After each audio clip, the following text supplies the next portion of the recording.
Hey everyone, my name is Jessica and I'm here with Dr. Bacon for our weekly Breakfast with Bacon. And this month has been a stress focus because the goal is to decrease our stress, right? As we talked about in the last two sessions.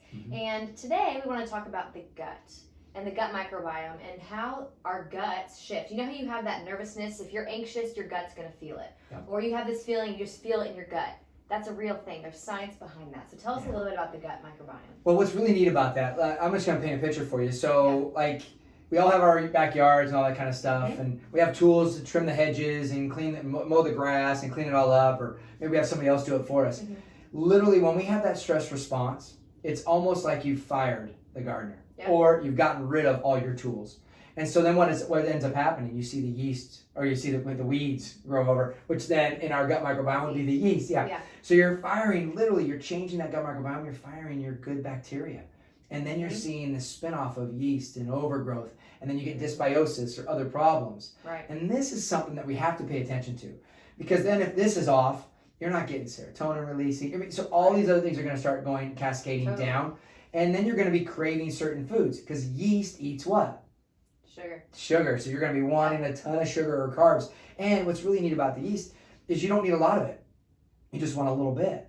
And then one bite. And then you can have it, or you can eat a bunch. Either way, you can have it, and you feed the yeast, and then you store this. Right. And your body realizes you're not eating as much, and you're not losing weight. So how many women out there are, I'm not eating as much, so why am I not losing weight? Right. In fact, they're gaining weight sometimes. That's what we hear. So they're storing it because they're storing that fat because they're not worried about they're worried they're not going to get another meal. Right. And the only one that's really eating is the yeast.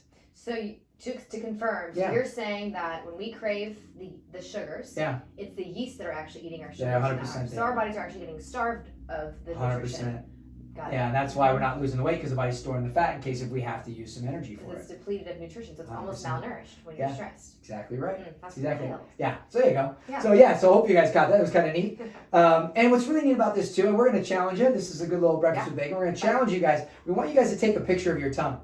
So when you stick your tongue out, far out, way out, stick that tongue way out. So when we see that tongue, and you can send it, put it on as a link underneath this Facebook page or underneath the Instagram. Yeah.